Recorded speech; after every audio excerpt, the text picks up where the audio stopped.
इस वीडियो में नजर आ रही 19 साल की मनीषा, जो बाय नेचर एक शांत और शर्मीली लड़की थी, जिसकी दुनिया सिर्फ अपने घर परिवार तक ही सीमित थी। उसको अंदाजा नहीं था कि उसका अंजाम इतना दर्दनाक, इतना खौफनाक होगा, जिसे देख शायद शैतान भी हिल जाए। इस केस में आगे जो होने वाला है, वो न सिर्फ ढेरों सवाल खड़े करता है, बल्कि ये दिखाता है कि कैसे इंसाफ के नाम पर दिन दहाड़े धूल झोंकी जा सकती है। और इसे समझने के लिए हम इस केस से जुड़े हर पहलू की बात करेंगे और वो सवाल उठाएंगे जिसे दबाने के लिए ये सिस्टम हर पॉसिबल कोशिश कर रहा है। इसलिए मेरी एक छोटी सी गुजारिश है कि इसे जितना हो सके सब तक जरूर पहुंचाइएगा। यह केस है हरियाणा के भिवानी डिस्ट्रिक्ट में लोहारू के धानी लक्ष्मण गांव का, जहां 11 अगस्त 2025 को हर रोज की तरह मनीषा अपने घर से किड्स केयर बाल विद्यालय के लिए निकलती है, जहां वो एज अ टीचर काम करती थी। मनीषा को उम्मीद नहीं थी कि घर से निकले उसके यह कदम वापस कभी दहलीज तक नहीं पहुंच पाएंगे। उसी दिन दोपहर 1:58 पर मनीषा स्कूल से निकलकर पास के एक नर्सिंग कॉलेज में एडमिशन फॉर्म लेने के लिए गई थी और इस बारे में उसने अपने पिता को बता रखा था। यह फुटेज एक लौता डिजिटल एविडेंस है जिसमें मनीषा आखिरी बार देखी गई। दिन ढलने तक जब मनीषा घर नहीं पहुंची तो घर में मौजूद मनीषा के दादाजी को उसकी चिंता होने लगी। गुजरते वक्त के साथ दादाजी की चिंता बढ़ती जा रही थी और इसी चिंता में वो बस के ड्राइवर के पास पहुंचे, जिस बस से मनीषा रोज स्कूल के लिए जाती थी। बस ड्राइवर ने दादाजी को बताया कि मनीषा को स्कूल के बाद कॉलेज में एडमिशन फॉर्म लेने जाना था, जिस वजह से उसे थोड़ा लेट हो गया होगा। बस ड्राइवर की यह बात सुन दादाजी के मन को थोड़ी शांति तो मिली, लेकिन जब शाम 4:30 बजे तक भी मनीषा घर नहीं लौटी तो वो मनीषा के पिता संजय सिंह को कॉल कर इन्फॉर्म करते हैं। देर शाम करीब 6:15 बजे संजय के पास मनीषा का कॉल आता है, लेकिन 10 सेकंड चली इस कॉल में उधर से उन्हें मनीषा की कोई आवाज नहीं आती और कॉल कट जाती है। उसके बाद मनीषा का फोन स्विच ऑफ आने लगता है। घर पर कॉल की तो पता चला मनीषा अभी तक घर नहीं लौटी थी। दिल में जब किसी अनहोनी का डर बढ़ने लगा तो बिना वक्त गवाए संजय तुरंत लोहारू से बस पकड़कर सिंघनी के आइडियल इंटरनेशनल कॉलेज पहुंचते हैं, जहां से मनीषा नर्सिंग का फॉर्म लेने के लिए गई थी। जब संजय कॉलेज के गार्ड से पूछते हैं कि क्या वहां कोई मनीषा नाम की लड़की आई है, तो वो इनकार कर देता है। रिसेप्शन पर भी संजय को यही जवाब मिलता है, लेकिन संजय ने जो बात नोटिस की वो ये थी कि उस रिसेप्शन पर मौजूद उन तीनों ने ही शराब पी हुई थी। संजय ने तुरंत 112 डायल कर पुलिस को इन्फॉर्म किया और जब दोबारा वो पुलिस वालों के साथ कॉलेज पहुंचे तो कॉलेज स्टाफ ने सीसीटीवी फुटेज दिखाने से मना कर दिया। संजय अपने चाचा के साथ लोहारू पुलिस स्टेशन पहुंचते हैं और पुलिस से रिपोर्ट दर्ज करने के लिए कहते हैं, लेकिन पुलिस उनकी कोई भी बात सुनने से इनकार कर देती है और यह कहकर बात टाल देती है कि मनीषा किसी के साथ भाग गई होगी या दोस्तों के साथ पिकनिक मनाने गई होगी और 1-2 दिन में वापस आ जाएगी।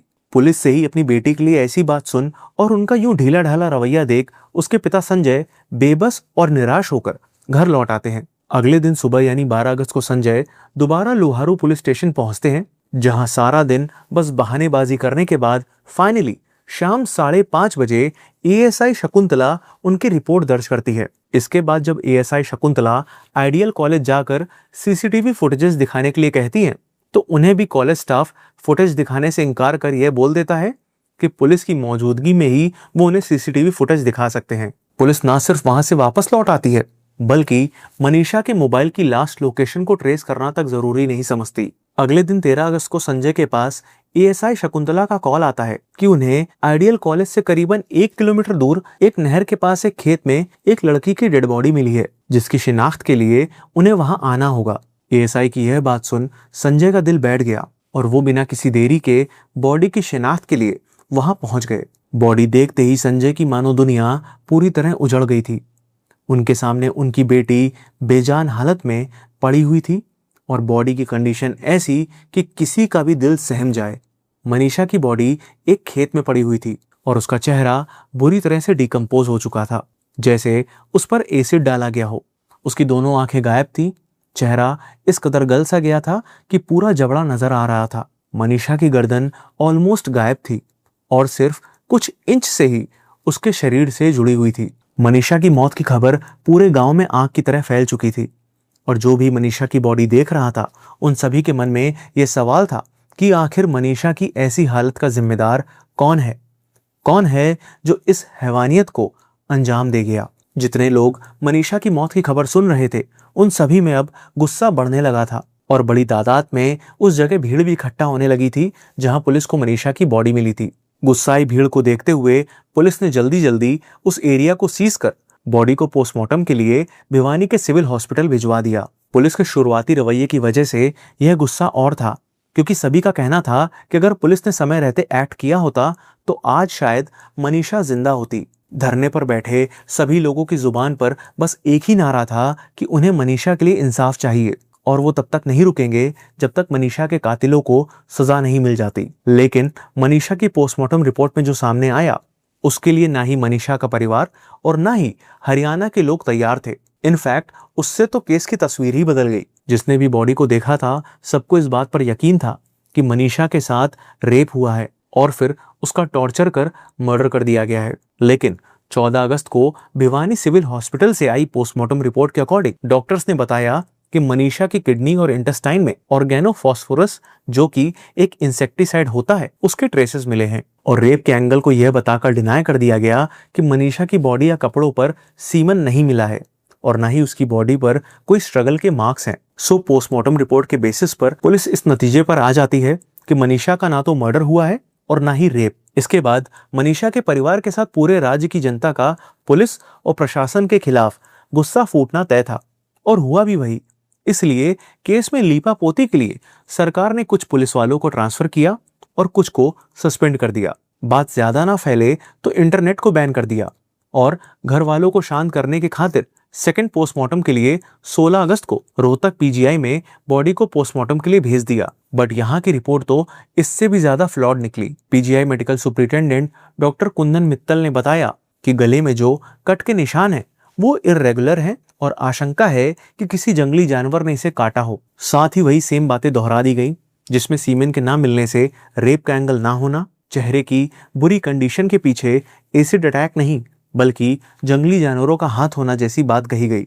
जब यह डिटेल्स घर वालों तक पहुंची तो उन्होंने मनीषा का अंतिम संस्कार करने से मना कर दिया और ये मांग की कि जब तक कातिल पकड़े नहीं जाएंगे वो अंतिम संस्कार नहीं करेंगे। 18 अगस्त को पुलिस अचानक से यह क्लेम करती है कि उन्हें मनीषा का लिखा हुआ एक नोट मिला है। बॉडी मिलने के इतने दिनों बाद पुलिस के पास ये नोट कैसे आया, और अगर पहले से ये नोट था तो फिर इतने दिनों तक छुपाकर क्यों रखा? सभी जनता और परिवार को लगने लगा कि यह एक बहुत बड़ा कवर अप है किसी बहुत ही पहुंच वाले शख्स को बचाने के लिए, जो इस केस का असली गुनहगार है। इंसाफ और न्याय के लिए उठी आवाज को शांत करने के लिए एक दिन बाद हरियाणा के सीएम का ट्वीट आता है कि मांग के मुताबिक इस केस की सीबीआई जांच होगी और एम्स में तीसरा पोस्टमार्टम होगा।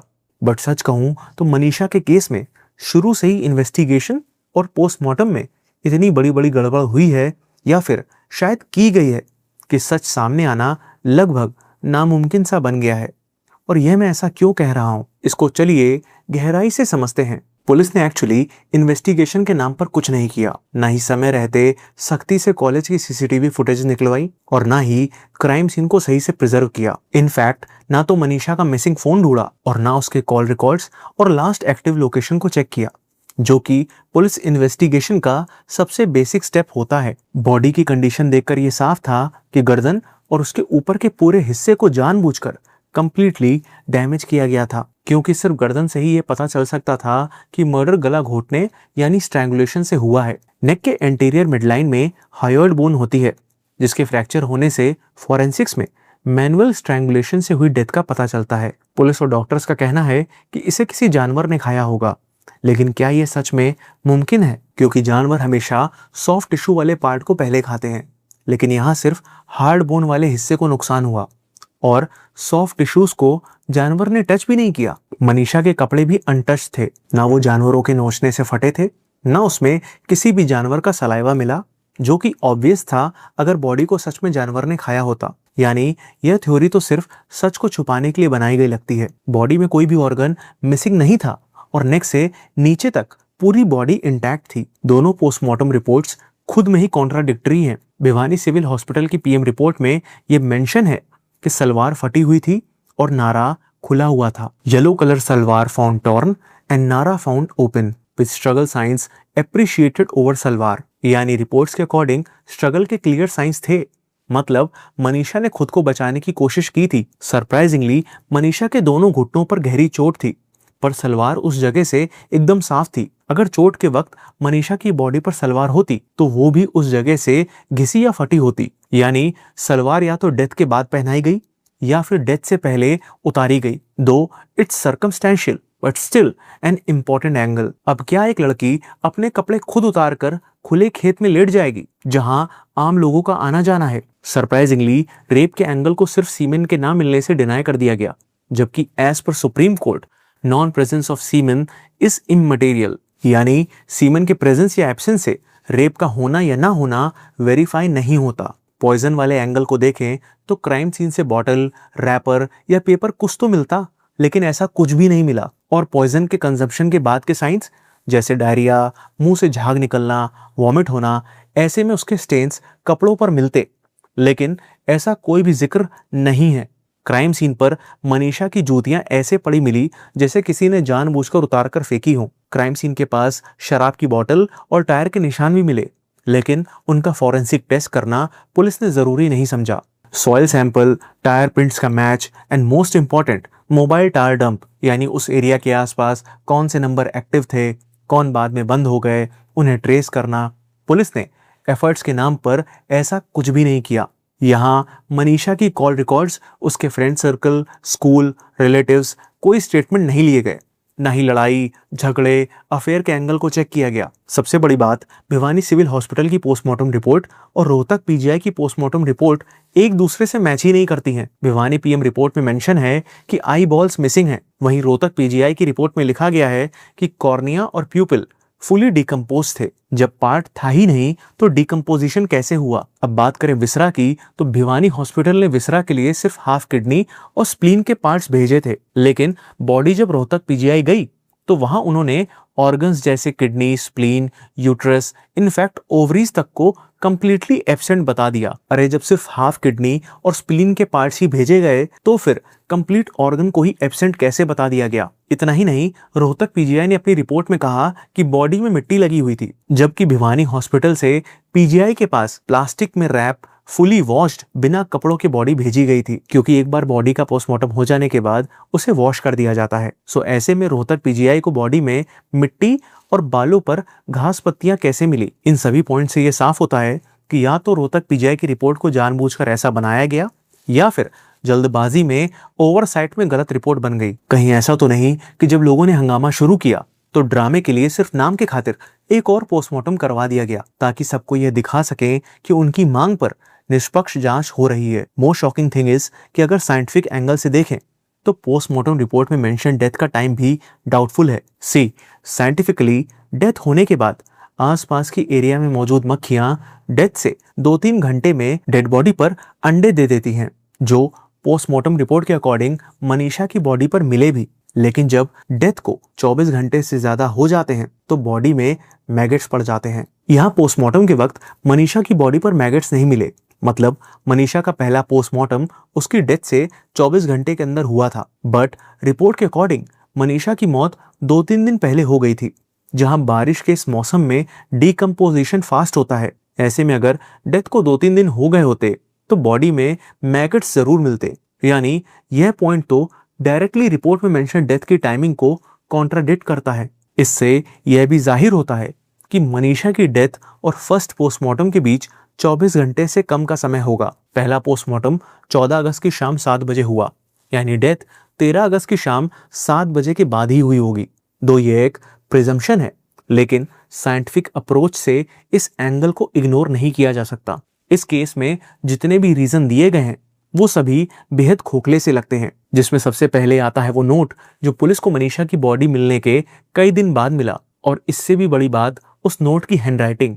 जो नोट दिखाया जा रहा है उसमें हर वर्ड अलग अलग लिखा हुआ है, मानो लिखने वाले ने बड़े आराम से लिखा है, जबकि इस तरह के नोट लिखने वाले की मनोदशा इतनी एजिटेटेड होती है कि ऐसे में हैंडराइटिंग का फ्लो थोड़ा डिस्टॉर्टेड होता है, ना कि इतना कंपोज्ड। नोट में ना तो मनीषा ने इस तरह के किसी कदम और ना ही ऐसी किसी इंटेंशन का जिक्र किया है जैसा पुलिस बता रही है। दूसरा पॉइंट है इंसेक्टिसाइड का, जो as per PM report organophosphorus के फॉर्म में मनीषा की बॉडी में मिला। बट कुछ एक्सपर्ट्स का मानना है कि अपने देश के खेतों में ऐसे पेस्टिसाइड्स का यूज किया जाता है जिसमें ऑर्गेनोफॉस्फोरस होता है, जिसके चलते इसके रेसिड्यूज ग्राउंड वाटर को कंटेमिनेट कर देते हैं। ऐसे में अगर कोई खेतों में लगे ट्यूबवेल का पानी पीकर ब्लड टेस्ट करवाए तो उसके में भी ऑर्गेनोफॉस्फोरस के ट्रेसेस मिल जाएंगे। बट पुलिस के अकॉर्डिंग मनीषा ने इसे खुद जाकर दुकान से खरीदा। पुलिस ने इस पॉइंट को साबित करने के लिए बिल और रजिस्टर की एंट्री तक शो कर दी।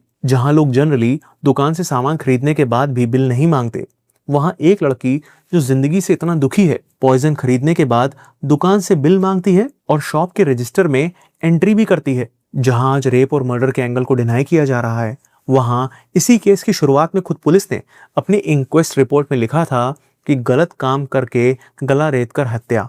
मतलब पहले दिन पुलिस ने खुद मर्डर का एंगल माना और फिर आगे जाकर पूरा नैरेटिव ही बदल गया। जब न्याय की गुहार लगाई गई तो सरकार ने पुलिस ऑफिसर्स के सस्पेंशन और ट्रांसफर का लॉलीपॉप थमा दिया, जबकि जरूरत थी इस केस को एक अच्छे और ईमानदार ट्रैक रिकॉर्ड वाले ऑफिसर को सौंपने की। लेकिन नहीं, उल्टा सच और नैरेटिव को कंट्रोल करने के लिए कई सिटीज में इंटरनेट को ही बैन कर दिया। बीते केसेस को देखते हुए अब तो इसकी उम्मीद भी बेहद कम है कि इस केस में सीबीआई या फिर एम्स की 3rd पीएम रिपोर्ट कुछ नया खुलासा कर पाएगी। सो यह पूरा केस क्या दिखाता है? यही कि इन्वेस्टिगेशन में इतने लूप होल्स हैं कि अगर असली कातिल पकड़े भी जाए तो वो भी बड़े आराम से कानून की गिरफ्त से बचकर निकल जाएंगे, क्योंकि कोर्ट में हमेशा बेनिफिट ऑफ डाउट एक्यूज्ड को जाता है। बिकॉज ऑफ दिस यह कहना गलत नहीं होगा कि यह एक क्लियर कट मर्डर का केस दिख रहा है with high probability of rape और अटेम्प्ट टू रेप, जिसे नेग्लिजेंस और मैनिपुलेशन से इतना डैमेज कर दिया गया है कि सच और इंसाफ की उम्मीद करना नामुमकिन सा लग रहा है।